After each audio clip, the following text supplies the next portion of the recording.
Hi everyone, welcome to the month of March 2021 when I'm recording this video. A very highly requested video from all of you for my favorite decks.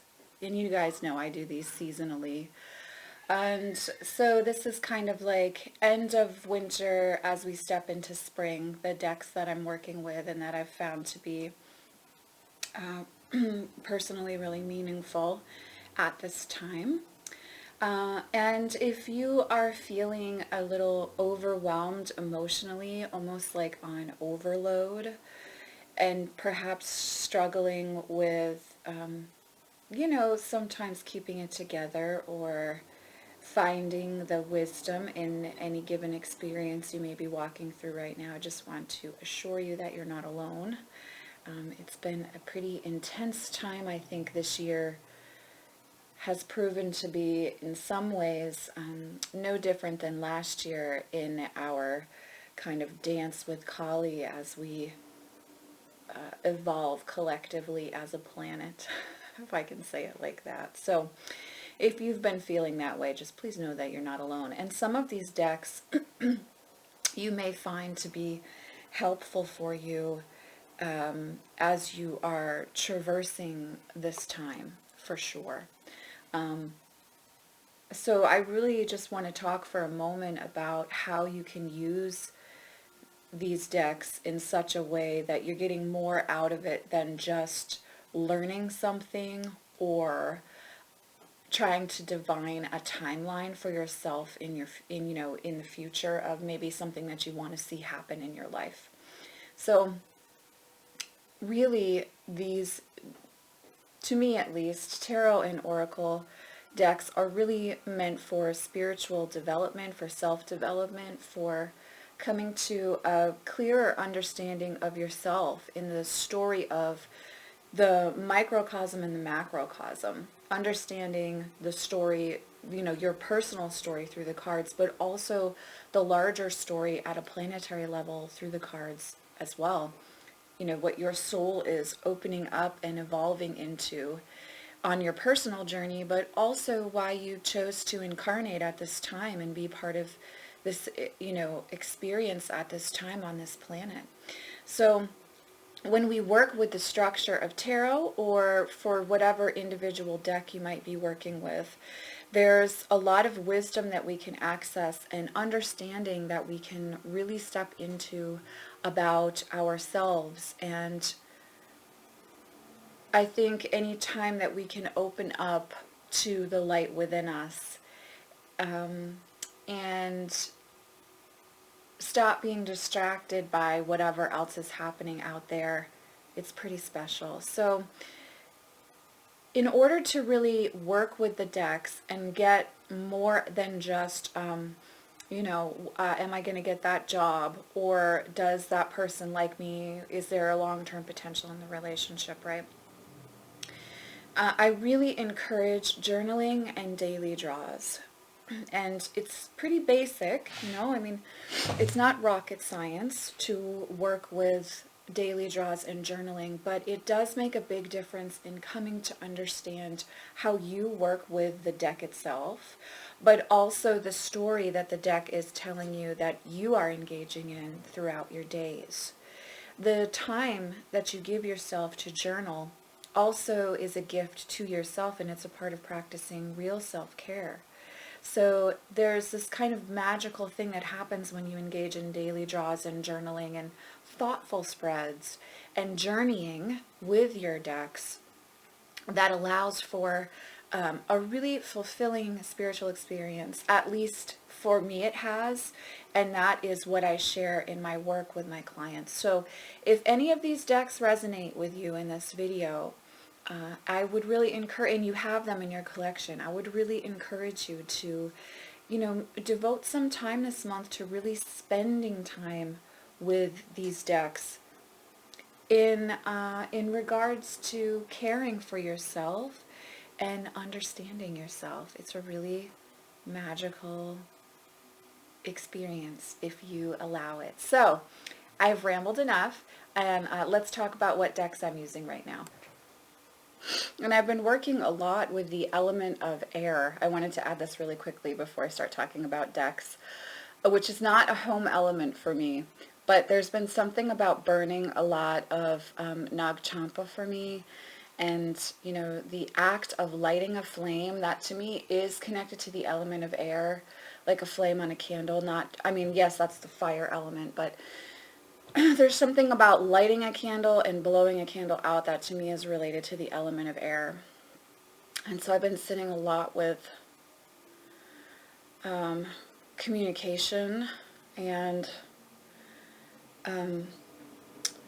the space that our mind,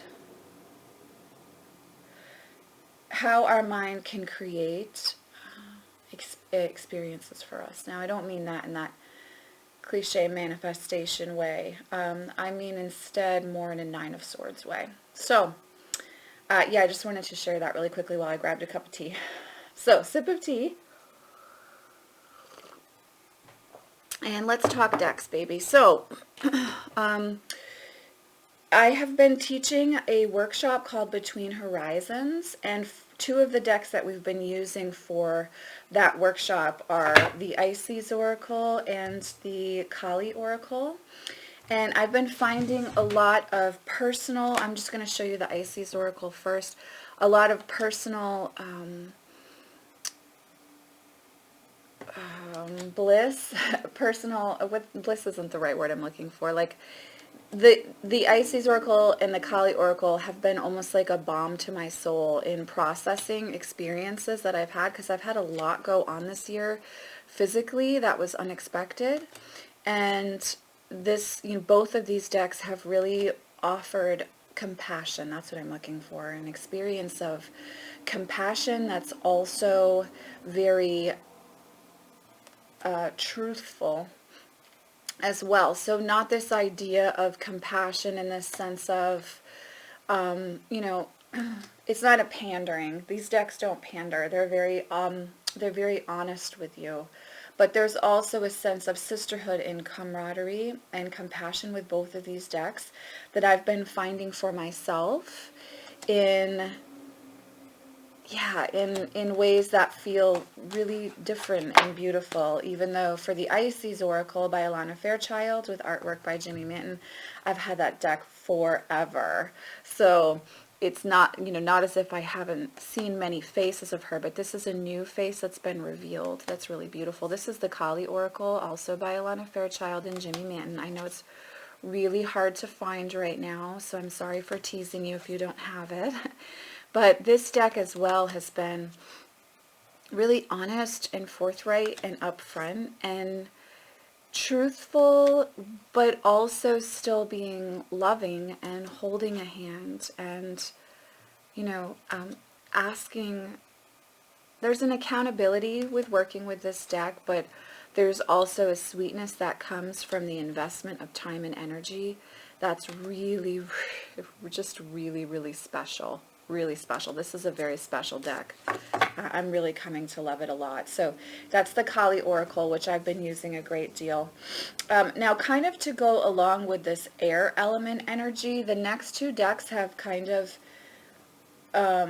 held that space of, you know, communication and also like cognitive understanding, but also the act of like, what's the word I want to use? Like almost ruminating, you know, sitting with something, kind of like looking at it in all angles, from all angles, excuse me, dissecting something and trying to come to an understanding or an awareness that very much encapsulates the element of air for me. And Heart of Fairies Oracle. So this is by Brian McFroud, and his wife, I believe her name is Wendy, has really been working with that element of air for me in regards to, again, honesty. I keep coming back to that word right now. And I didn't even really realize that until I started sharing the decks with you guys today. But this deck has been very honest and very clear. And it's interesting because it's technically a relationship deck, but I use this more for personal self-development, and I use the Fairy Tale Oracle by Lucy Cavendish more for relationships. Isn't it funny how I love this image? Isn't it funny how that happens, guys? And that's one of my favorite images from the deck, too. So this is a Heart of Fairies Oracle. I have no idea if this is still in print. I'm sorry if it's not, but this, again, is the Heart of Fairies Oracle. I usually use that deck more for daily draws and journaling than I do for large spreads. Just as an aside, if you're new and trying to figure out how you want to use a deck, you may find that helpful. This is the Tarot of the Mystical Moments, and I did a reveal on the channel recently. It's a really lovely deck, and again, very much feels like the air element to me. And that is how I've been experiencing this kind of like connecting the dots and like I said, almost turning something over, trying to look at it from a different perspective as I try to have a different relationship with the element of air, which is honestly my trickiest element to connect with personally. I'm one of those people who has like no air in their birth charts at all. I'm just all earth and water with a little fire. So, as I said, this deck is just absolutely glorious. It has a lovely voice to read with and is, in a way, really sweet, but without being saccharine. Like, it's not a saccharine sweetness. It's just a very, like, okay, here it is, sweetie. Do you want to look at this? If you're not ready, that's okay, but, like, probably something you might want to know.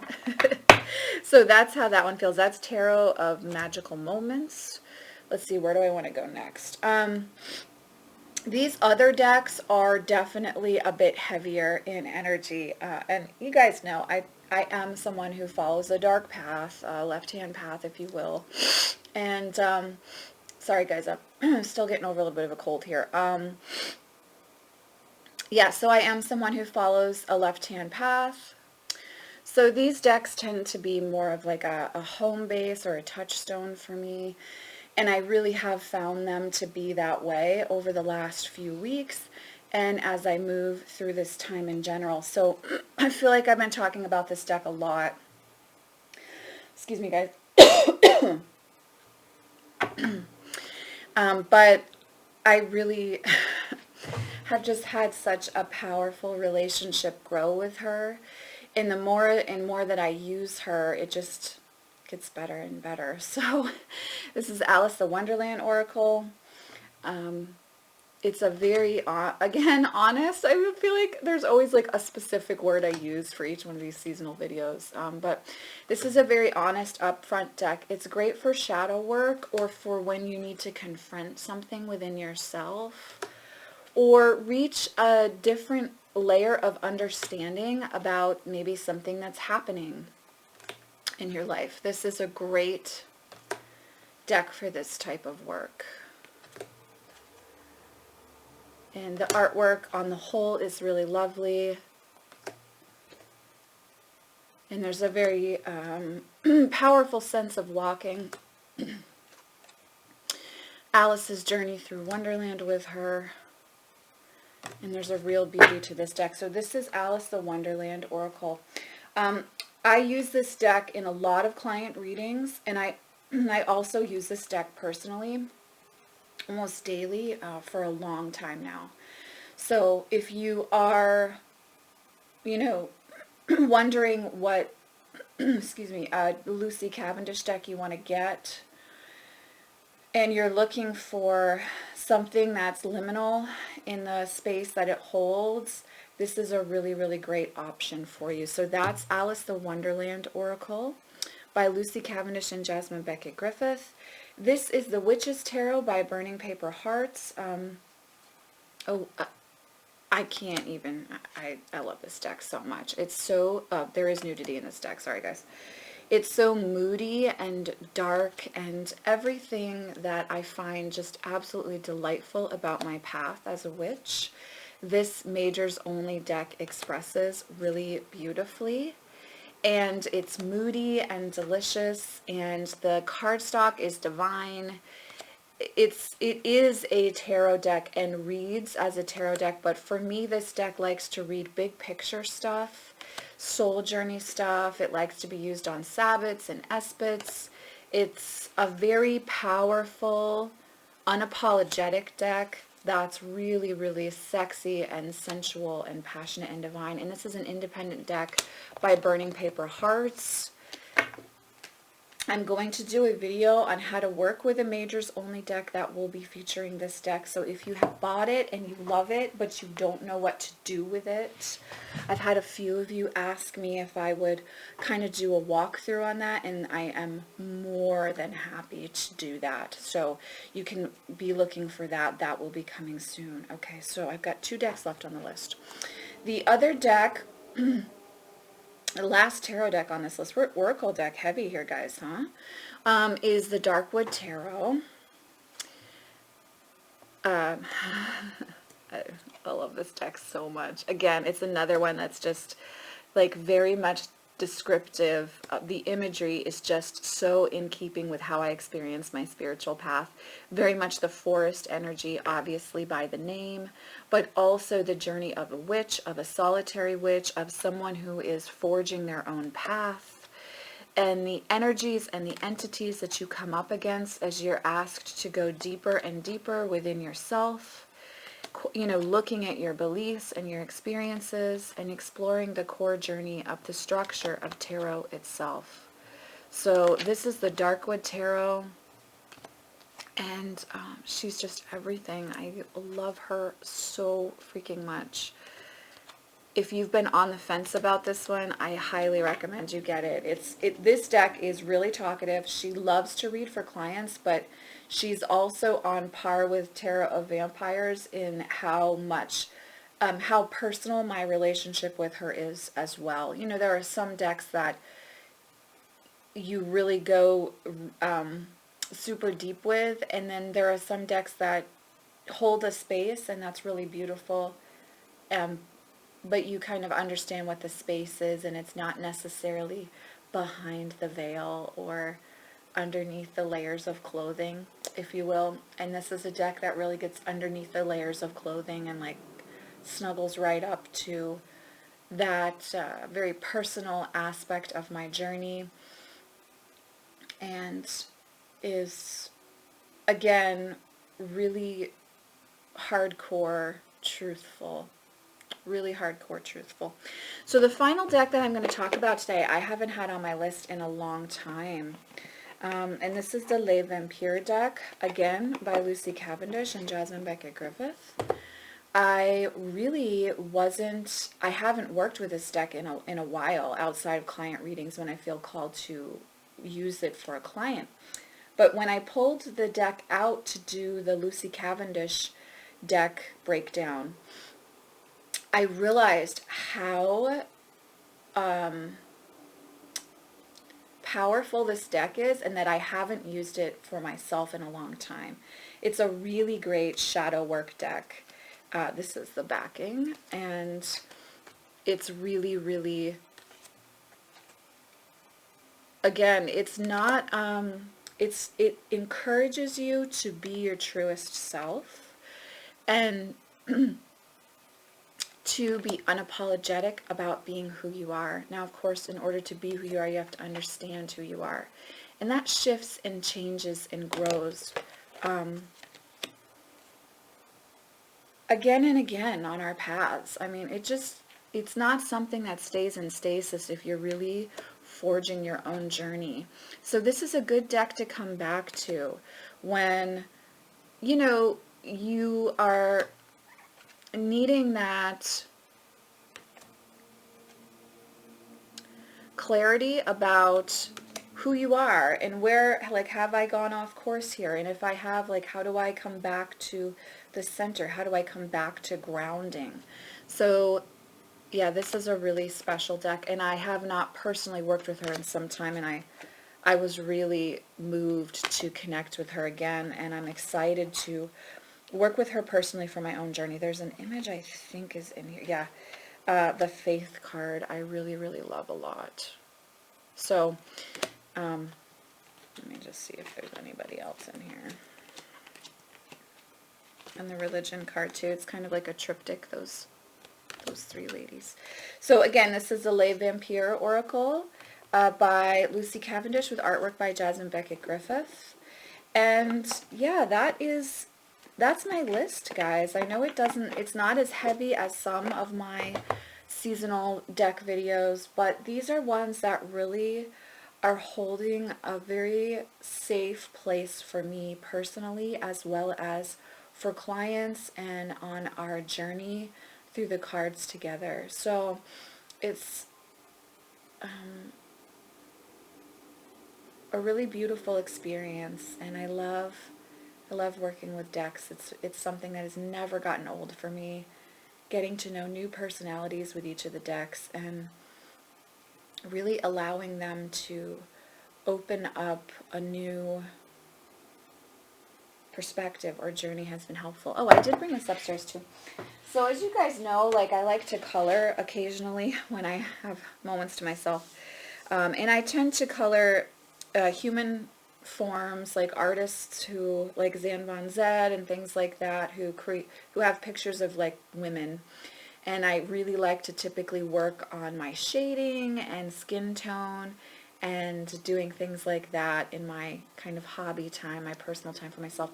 But I've actually been working with mandalas this season over the last week or two. So I've been working with these kind of intricate mandalas, and I've been it's been really like restful and easy and like a lightening of no stress in my personal time. So if you're interested in which one this is, because I know someone's going to ask, this is the Volume 2 Mandalas Adult Coloring Book. You can get it on Amazon. But yeah, so I've been doing that, and that's been really restorative for me in my personal time. So that is just a little glimpse into a little bit that I've been doing for myself. And I am gonna do a double shot video this month too. I realize that it's been a little while, and I dearly miss doing those videos. So be looking for that as well. I have rambled on long enough. I hope you're all having a wonderful March, and wherever you are on your journey, I hope you feel the light of the flame within yourself, and I hope you feel connected in ways that are meaningful for you as well. I am sending you, as always, much love and many blessings, guys. See you in the next video.